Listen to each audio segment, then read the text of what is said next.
Nice, ça m'appelle. Voilà, en fait, non, c'est encore pire que ça. J'ai grandi dans un petit village de 1500 habitants en dehors de Nice. Donc, Et alors, qui s'appelle comment? Qui s'appelle Drape. Et j'ai passé à Nice à peu près les 20 premières années de ma vie. Donc, Jean, je t'ai vu arriver tout à l'heure, et puis j'ai le privilège de te compter parmi mes amis, donc je connais ton goût des belles voitures. Est-ce que c'est quelque chose qui est familial? Alors le goût des voitures c'est familial puisque la passion de mon père depuis sa plus tendre enfance c'était les voitures, donc il a commencé à réparer celle de ses grands frères quand il avait l'âge de 9 ans. Il a d'ailleurs je crois une fois terminé dans un poste de police parce qu'il avait été attrapé par un de ces merveilleux policiers en train de conduire la voiture de son frère. Il a commencé en fait dès l'âge de 18 ans à réparer officiellement les voitures. Il a toujours été dans la mécanique et il a eu en fait un garage qu'il a ouvert quand il avait quelque chose comme 20 ans et qu'il a gardé jusqu'à à peu près 2 ans quand il a pris sa retraite. Donc tout ce qu'on vous dit à propos des garagistes qui sont malhonnêtes, c'est vrai, je peux vous le dire puisque j'ai vécu ça directement. Après le business. Ben, tu as des frères et sœurs? Non, non, quand ils ont vu les dégâts, ils ont arrêté. Ils bien fait. Ils ont bien fait. Ouais. Tu as vécu le parcours classique d'un ingénieur de province, c'est ça? SUP à Nice? Le parcours classique, peut-être à la différence que, en fait, avant de rentrer en prépa, je ne savais pas ce que c'était qu'une grande école. Moi, il se trouve que j'aimais bien les maths et la physique, donc j'en ai fait beaucoup. Et puis, comme finalement beaucoup on pourrait dire de bons élèves, la manière de ne pas faire de choix, c'est de faire des maths et de la physique jusqu'au bout. Donc c'est ce que j'ai fait. Puis j'ai découvert en rentrant en prépa qu'effectivement, il y avait des concours à la fin et qu'on pouvait devenir ingénieur, donc c'était sympa. Mais c'était pas aussi prémédité qu'on pourrait penser. Tu étais plutôt bon élève ou... J'étais un nerd, c'est clair. Ouais. Tu as intégré Télécom Paris? Ouais. Tu avais le choix j'avais le choix. Je pense aussi que la prépa, c'était pas quelque chose de particulièrement plaisant. Donc j'ai eu la chance de pouvoir intégrer Télécom Paris au bout de la deuxième année de prépa. Et donc le choix, c'était de faire une école comme ça ou quelque chose de similaire, ou bien de replonger pour un an. Et moi, j'ai toujours une passion pour l'informatique. Et Télécom Paris, c'est quelque chose...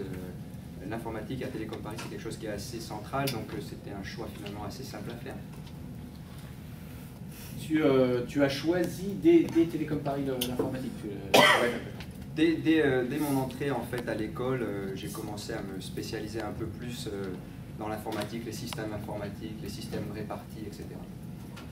J'aimais assez ça parce que pendant la dernière année à Télécom, j'ai rajouté un DEA juste pour le fun pendant que j'étudiais à Télécom Paris, donc en parallèle. Donc quand je dis que j'étais un nerd, c'était pas une plaisanterie. On est bien sorti. Non, c'est pas fini. On a l'habitude de demander aux invités quand ils viennent un peu la différence entre la France et les États-Unis. Et en discutant avec toi, je me suis aperçu que tu n'as jamais travaillé en France en fait. C'est exact? C'est vrai, c'est vrai. pas eu le temps. Pas eu le temps. L'avion décollait. Non, en fait, j'étais pas du tout décidé à venir à l'étranger. Il n'y avait rien qui me prédisposait à venir ici. Mais justement, la dernière année de Télécom, on est obligé, si on veut avoir son diplôme, on est obligé de passer 6 mois à l'étranger en stage.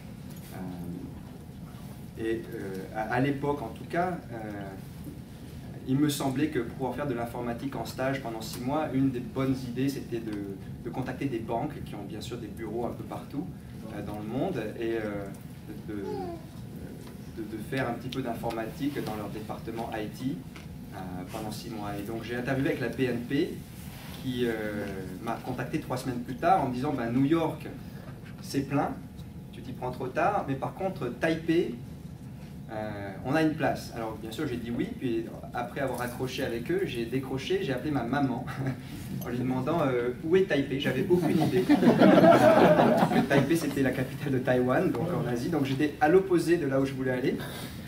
Et puis j'y suis allé vu que j'avais dit oui.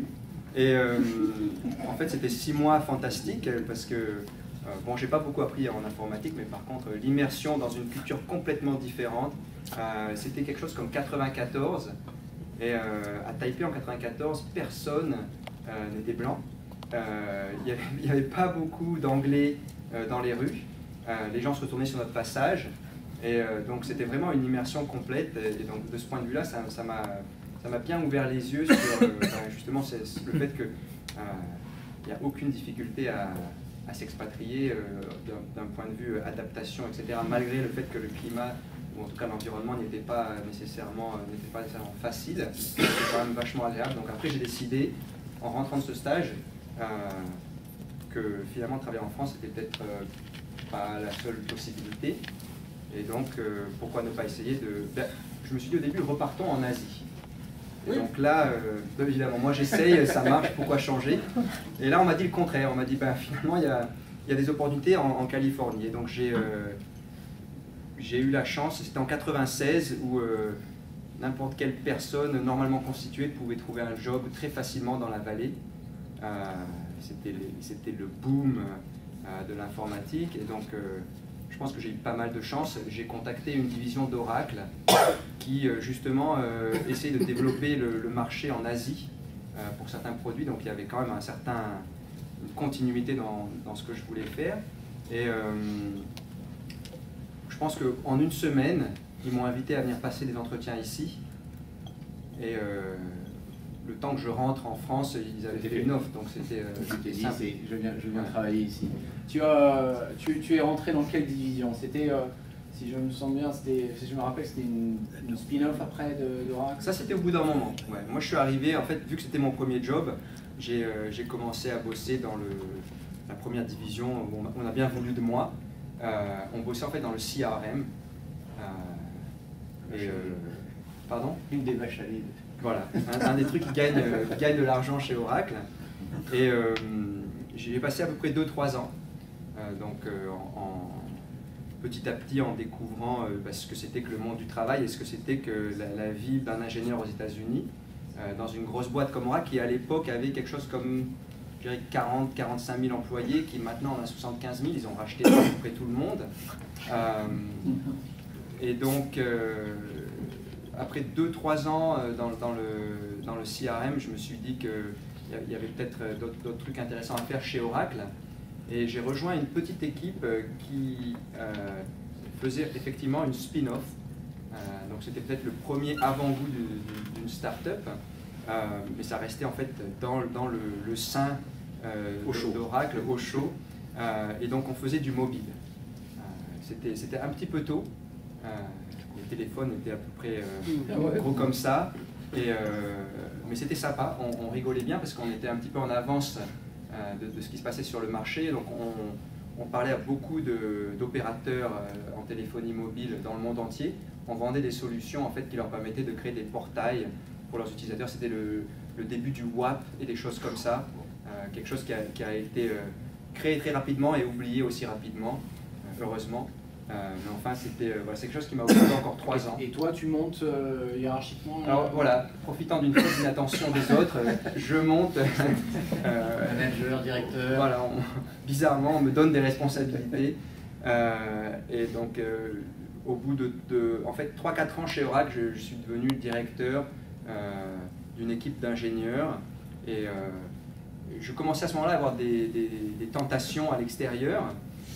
Mais j'attendais, comme beaucoup de personnes qui arrivent finalement pour bosser pour des grosses boîtes comme ça, on a un visa H1.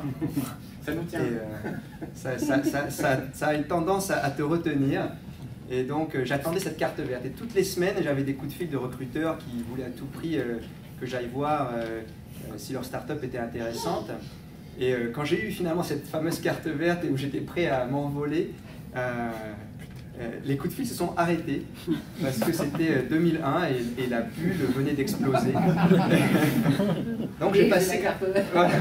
Et personne ne voulait de ma carte verte d'un seul coup. Et donc il y a eu un petit peu là, cette traversée du désert. Et là, Oracle, c'était bien. Et là, Oracle, d'un seul coup, comme tu disais tout à l'heure, d'être au chaud chez Oracle, c'était pas une mauvaise chose. Et tu as fait quoi pendant ces quelques années?